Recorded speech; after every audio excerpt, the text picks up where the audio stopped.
Semua kekuatan gaib, kekuatan mistik itu ada kelemahannya. Artinya gaib itu adalah suatu yang rahasia. Jadi disebut alam gaib itu namanya alam rahasia. Ya, artinya gaib itu tidak terlihat. Artinya gaib itu adalah misterius.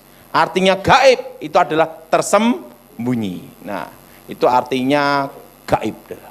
Nah, saudara, setelah saya mempelajari berbagai kekuatan mistik, secara otomatis itu tahu rahasia kelemahannya. Bahwa semua pengiriman ilmu hitam itu pasti ada tandanya. Dari tujuan pengirim apa itu tahu pada waktu ada tandanya. Misalnya contohnya seperti ledakan di atap rumah. Duar, kerutuk-kerutuk. Tapi tidak ada benda yang ada, tapi seperti benda jatuh yang keras. Itu adalah pasti jenis ilmu santet, ilmu untuk membunuh atau bikin orang jatuh sakit parah.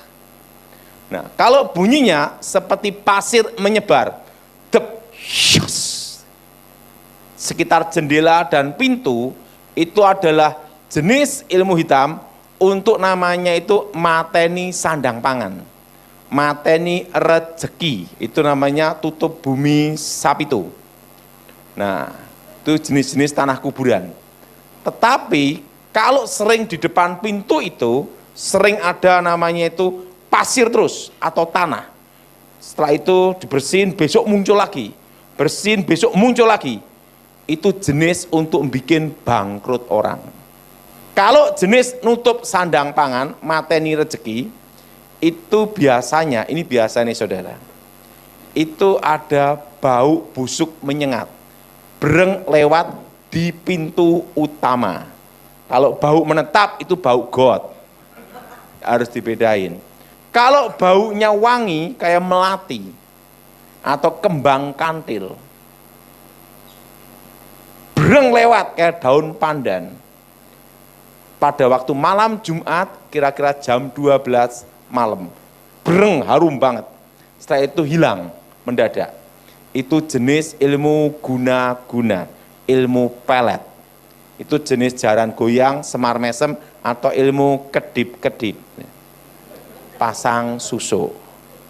Jadi dari manifestasinya itu bisa ketahuan tujuan-tujuan yang dikirim itu untuk apa. Jelas? Semua kekuatan mistik, kekuatan roh, itu pasti bekerjanya masuk ke alam bawah sadar. Karena alam sadar manusia 20%, alam bawah sadar itu 80%. Makanya ada memori-memori kita zaman dahulu bisa teringat kembali. Nah, semua kekuatan mistik, kekuatan roh itu bermain di alam bawah sadar dan masuk melalui pintu yaitu sugesti. Iman dan sugesti itu beda. Iman adalah suatu keyakinan yang pasti benar. Sugesti adalah keyakinan yang belum tentu benar. Bagaimana cara untuk mengalahkan, menangkal ilmu hitam? Pada waktu ilmu hitam dikirim, pasti menggunakan namanya kekuatan dunia arwah. Ingat itu, kekuatan saudara? Nah, yang pertama, jangan meyakini, ini semua, jangan meyakini, mempercayai mimpi yang berhubungan dengan arwah orang mati yang menentukan nasib, takdir, kematian. Pada waktu ilmu gaib dikirim, itu akan menyamar menjadi orang yang terdekat yang sudah mati. Contohnya jadi ayahnya, daripada kamu susah di sini, ikut saya lebih bahagia. Bangun dari tempat tidurnya, yakin itu arwah ayahnya. Maksimal 40 hari pasti ikut mati. Tapi kalau tidak percaya, lolos. Atau mimpi mandi keramas. Udo, telanjang bulat, telanjang mandi. Wah, sakit, bakal dia bangkrut. Atau buang air besar terus menerus. Nah, itu jenis tanah kuburan. Kalau mimpi itu diyakini sebagai lambang tanda maka kekuatan gaib itu baru bisa bekerja. Karena harus ada namanya sugesti. Tetapi kalau tidak percaya, lolos. Yang kedua, orang yang suka tertawa, hati gembira, itu tidak bisa kena ilmu hitam. Tapi jangan ketawa sendiri. Namanya edan. Hati yang gembira, Alkitab berkata, adalah obat. Jelas? Karena semua kekuatan mistik, kekuatan roh, itu bekerja bila ada suatu ikatan. Nah, contohnya apa? Yaitu dosa yang mengikat. Apa dosa mengikat? Akar pahit, kecewa, dendam. Makanya kalau hatinya gembira, suka tertawa, tidak ada kekecewaan, tidak ada dendam. Sehebat dukun apapun, tidak bisa kena. Yang ketiga, orang yang takut setan, pasti ketemu setan. Orang yang takut setan ketemu apa? Nah, ngomong sama sebelahnya, kamu bukan setan. Tapi kalau orang yang berani sama setan, dia tidak ketemu setan. Kenapa? Semua penampakan ilmu gaib kekuatan mistik itu mengambil sisi negatif, namanya energi negatif. Ketakutan manusia untuk diubah menjadi kekuatan menghantam, kekuatan menyerang, benteng pertahanan. Makanya orang punya ilmu kebal, kalau yang nembak takut semakin kebal. Tapi kalau yang nembak tidak percaya, dor, tembus. Makanya dukun-dukun zaman dulu banyak ketembak londo mati. Kenapa? Londone ora percaya, tidak percaya. Berapa dukun yang mati sama Belanda? Banyak, tidak percaya. Nah, jadi harus dibedakan di sini. Semua kekuatan gaib mengambil sisi energi negatif untuk diubah jadi benteng pertahanan, kekuatan menyerang atau masuk ke alam bawah sadar. Nah, zaman Belanda itu namanya ada antek company. Antek company itu orang-orang yang berkhianat, yang berpihak kepada Belanda. Nah, mereka percaya hal gaib, mistik, kekuatan mistik gaib. Nah, pada waktu orang punya ilmu kebal, ditembak mereka, dor, dor, dor, tidak mempan. Kenapa tidak mempan? Karena dari energi negatif mereka diubah menjadi benteng pertahanan. Energi negatif itu termasuk kemarahan. Apa saudara? Nah, Belanda kan tidak percaya ilmu-ilmu gituan. Tembak jedor ya mati. Makanya zaman dulu banyak tokoh-tokoh dukun-dukun hebat mati ditembak londo. Makanya Belanda itu bertahan 350 tahun. Kenapa? Karena tidak percaya. Terus perhatiin, pusoko-pusoko, jimat macam-macam yang dipuja-puja. Kalau ngelangkai pusoko bisa muntah darah, delak-delak, stroke. Belanda tidak percaya gitu-gituan. Sama Belanda disita. Dibawa ke negara Belanda, dibanting-banting. Untuk mainan, betul? Kenapa Belanda tidak kena tuah yoni kekuatan pusaka? Karena Londonnya tidak percaya. Semua kekuatan gaib, kelemahannya adalah pada waktu, ini semua, pada waktu yang ada dianggap tidak ada. Jelas? Jelas? Jelas? Nah, orang kalau misalnya dipercaya di pinggir jalan sana ada kepala terbang, orang takut lewat situ, dari energi negatifnya diubah jadi penglihatan. Makanya penampakan setan di seluruh dunia itu menggunakan mitos, budaya, kepercayaan setempat. Jelas? Nah, wujud setan asli sampai sekarang tidak berubah. tetap malaikat kegelapan.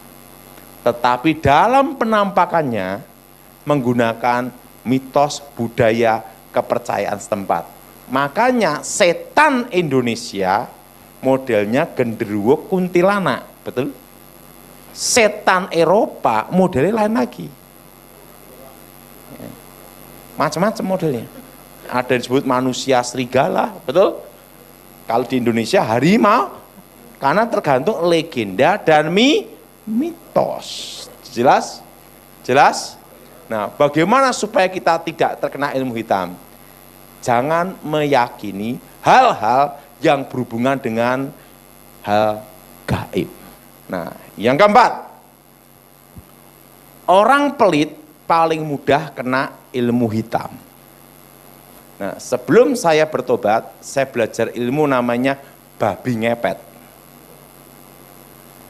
Itu salah satu dari tingkatan ilmu. Kalau menguasai ilmu Singolodaya berubah jadi harimau, pasti menguasai ilmu ini. Itu dasar ilmu namanya. Nah, yang tidak boleh itu ketemu pitbullnya Pak Petrus.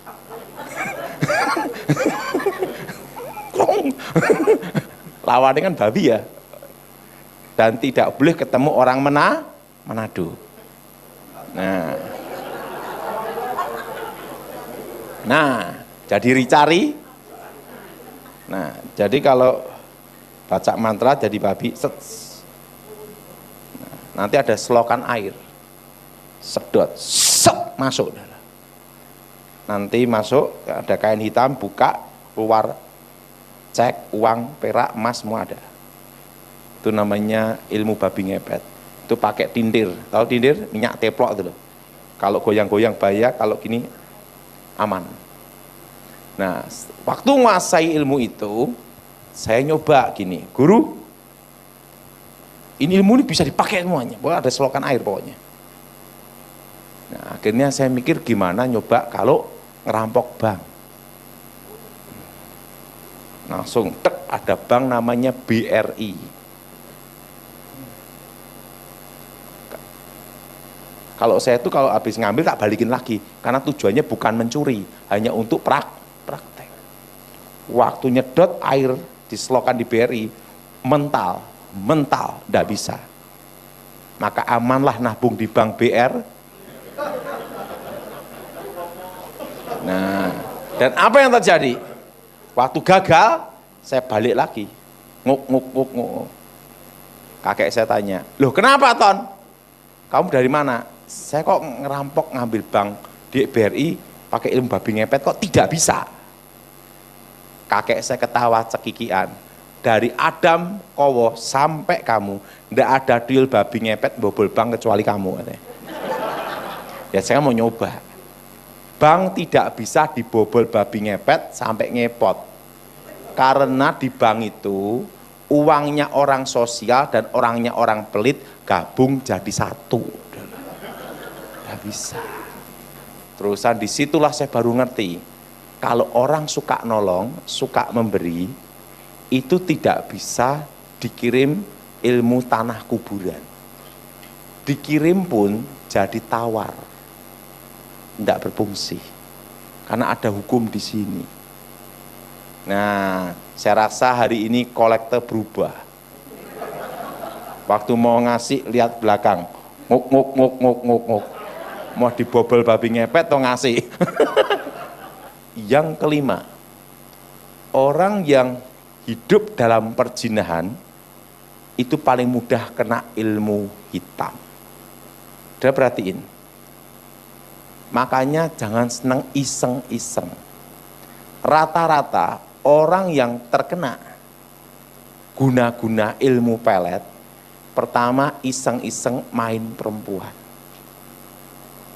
Setelah iseng-iseng, ada yang gunakan, roh itu masuk, mengikat. Kalau orang tidak iseng main perempuan, itu tidak bisa kena. Karena tidak ada jalan. Karena suatu kekuatan roh masuk, itu harus ada jalan penyebabnya. Makanya kalau orang ngomong, saya kok kena guna-guna gini, wis pasti bandot. Ingat, pokok dalam hidup ini satu hal pesan saya, jangan iseng. Karena pada waktu iseng itulah celah itu masuk. Itulah dosa mengikat. Perzinahan, akar pahit kecewa dendam. Sudah perhatiin, orang kecewa, orang dendam. Kalau di konseling, tiba-tiba ada manifestasi roh